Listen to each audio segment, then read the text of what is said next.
CW says, how many games would you give Spencer Petras if he sucks at the beginning of the season? 2 to 3, then insert Padilla, or what? Well, I'm going to answer the question based on the wording of the question mark. How many games would I, because he said Corey here, how many games would I give Spencer? Listen, if Spencer struggles, you don't want any quarterback or any player looking over their shoulder constantly, but Spencer's a senior, okay? Like, he needs to understand that he has not had a single year of over 60%. He's been mediocre at best in almost every other category that we really care about as it relates to passer proficiency. If he struggles the first half against South Dakota State, I'm considering putting in Padilla because, first of all, I know the feeling is that he's won this job, and that may be the case. I've actually stated that I think there's I gave it about a 98.8% chance. So I leave like 1.2% chance for Padilla and Labus together. But I give about a 98.8% chance that Petras starts on week 1 against South Dakota State. With that being said, if I'm coaching Spark CW, and certainly I'm not the mind that Iowa's coaches are, Kirk Ferentz or anybody else on that staff, but if you're asking my opinion, I would not have much of a leash because neither of these guys have proven to be leaps and bounds ahead of the other. So if one guy's not getting it done, I'm fine with even a 2-quarterback system at times. Even Don Patterson has talked about that. He's a QB guru. He's talked about, at times there's nothing wrong with playing both. Just because you proclaim a quarterback the starter at the end of fall camp, heck, 2 weeks before you had no idea who you were going with, theoretically. Sure. So I don't know about Labus. Labus is he's an intriguing one because of his athleticism, because of his mobility. You hear less and less as the season gets closer. But no, between these, Spencer and Padilla, stats aside or stats weighed, were pretty comparable last year. Padilla, his stats were actually a notch below Spencer's, but neither of them were good. And I also won by one thing Kirk Ferentz falls back on a lot, Mark, is Spencer has led us to victory, but he's also brought up the fact that so is Alex. And I've had people bring up, well, they would have never beaten Nebraska had Spencer not come in the game in the second half.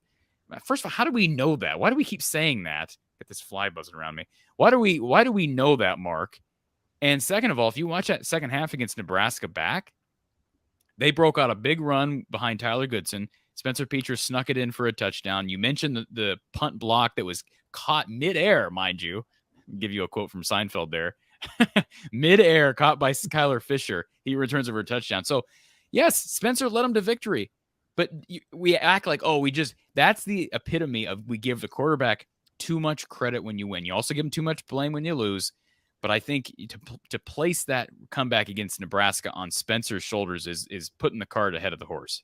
The term midair made its debut on Seinfeld. Is that what we're saying? No, they were. Don't you? Anybody remember the Magic Loogie episode where they're talking about? Well, it's a spinoff of the JFK assassination, but they're talking about Newman and Kramer are talking about the Magic Loogie that hit them from the Mets player that was walking out of the stadium, and Jerry's talking.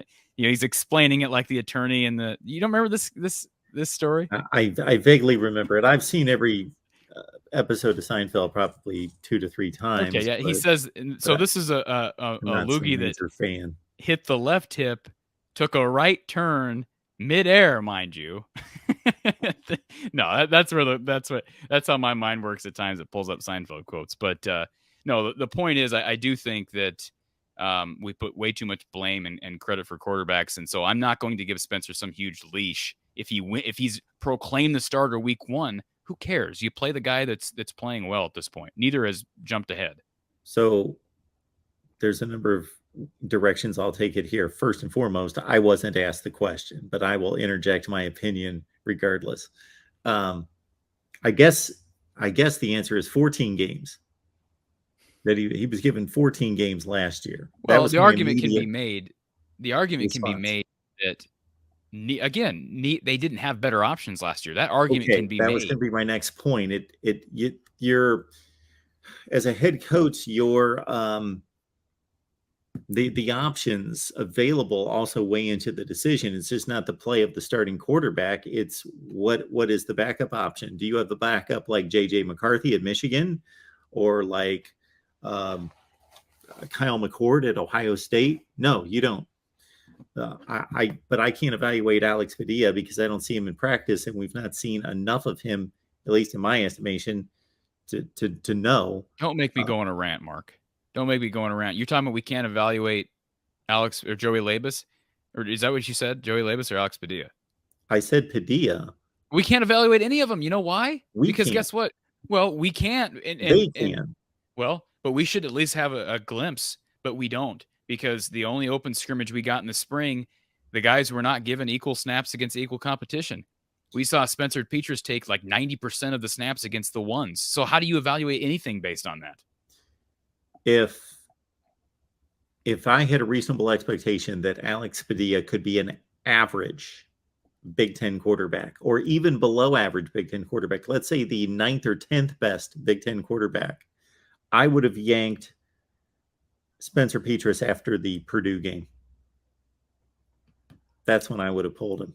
I'm looking at the game log right now and going through what my thought process was at the time.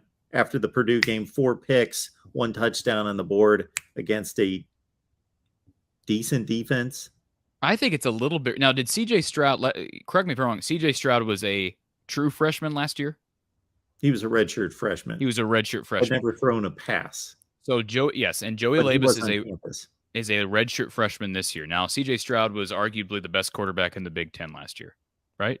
No, not arguably. Okay. You're right.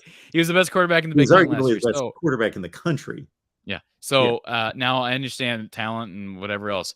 For anybody who wants to act like, Joey Labus should not be in the conversation, that's what bothers me when I see going through the spring a guy like Labus not getting equal snaps against against the ones and against the twos as the other 2 guys, and seeing him on every play rolling out right, which proves that they don't have confidence in him in any other scheme. I just think that proves that either we have a lack of ability to teach these guys our offense, or the offense is just way too complex. And we've talked about this for so long. This has been something the media has discussed and written about, and the coaches have been asked about it, and they talked about simplifying things. Scott Docterman just the other day told me that he went through like a 6-hour session with Brian Ferentz recently, and Scott talked about how complicated it is. It's tough to learn. This is a tough system to learn. Then simplify it, Mark. I don't understand. You're talking about how complicated it is, and yet they're 123rd in total offense. So if it's that complicated and it's not working, like it's one thing if you go to Ohio State, Mark, if you sat down with Jason Day and he was talking you through this, or Jason Day, back into golf, Ryan Day, and he's talking you through the offense, and it takes you 6 hours, and you walk away and say, man, that thing's complicated. At least we can understand there's a method to the madness. There ain't no method to no madness when you're 123rd in total offense, and the narrative is that the offense is really, really complicated. It makes no sense. So I guess my point is there's no reason to think Labus shouldn't be in the conversation this year, but the language from Big Ten media days and what I saw in spring and the one little glimpse that we had into spring practice is that the coaches do not believe Labus is ready. And even if he were, we wouldn't know because we're not seeing equal snaps against equal competition. I hope I'm not trying to lay into the coaching staff, but this is going to continue to come up. People who say, well, let it go. This is going to continue to come up, Mark, because the quarterback competition is something that we're going to continue to talk about. So I think it's Spencer's job. Not saying I want that or I do or I don't, but I think it's Spencer's job right now. I hope it's an open competition. And frankly, Carson May should be equally involved in that competition. Now, he did not enroll early. He is a true freshman. He's a 4-star kid. See if he can push him. But given the reputation of the offense being complicated, there's no way he's going to be ready this year. You got guys who get hurt, and depending on testing protocol, if guys aren't able to play, you decimate a room. Carson May could see the field. That's part of the reason why maybe it's time to simplify things a bit. And perhaps they have. Scott talked about wide receiver routes and route trees being simplified a bit. And it sounds like the coaching staff really went through a reflection during the offseason and tried to figure out, okay, how can we, a deep dive, if you will, into the complexities of the offense. But I just don't know, based on what I hear, that it's been simplified enough to make a huge difference. And, desperate times come for desperate measures. And the offense is in a desperate place with Brian Ferentz as your quarterback's coach and an offensive coordinator, and with where they're ranked. Is, looking back to last season, it is desperation time. And Andy brings up John Budmeyer. I'm glad he does. Perhaps John Budmeyer can make a big difference. Chuck Hartley seemed to think that he's going to. Now Chuck is biased because John's a relative of his now. But perhaps he does, and perhaps he can help to simplify things a bit, because, although Wisconsin has had great running back after great running back and great offensive lines, they run a pretty efficient offense typically. They weren't very good last year, but typically it's a pretty efficient offense. And I don't remember how many years Budmeyer was a QB's coach at Wisconsin. It wasn't a real long time, but it was a pretty good year at quarterback with Jack Cohn when he was there. So perhaps he can help them simplify things a bit and become a little bit more efficient. The offense was 123rd in the nation. That's not an aberration. It's usually somewhere between 90 and 110. And they have a quarterback who, by all measurements, and we ran through the numbers versus the rest of the Big Ten, was somewhere in the 12 to 14 range. So one of the 3 worst quarterbacking performances. And I know it's a total team effort, but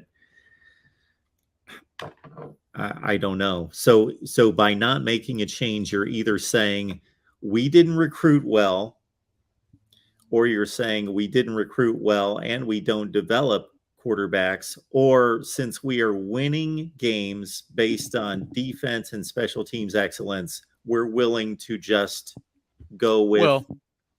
Or we just don't evaluate the guys we have well, right? Like, yeah, maybe that could be it too. That's part of it. And I think recruiting wise, I don't necessarily think you point at recruiting. I think you can look at recruiting for not really having mobile guys on the roster right now, because they really don't. Like, Carson May ain't real mobile. Petras certainly ain't mobile. Padilla is a little 4-star, wasn't he? Who? Spencer Petras. Right? High, I think, depending on what service you look at, I think he ended up a high 3 on 247. I think. Bill, Carson May is a 4-star. No, they've recruited well. They got Marco Linez coming in next year, who is a high 3-4. No, they've actually, I think, recruited well.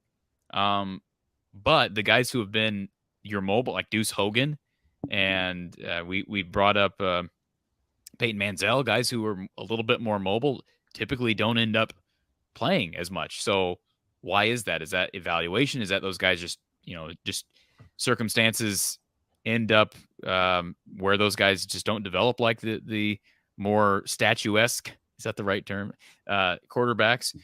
I don't know they have the answer to that.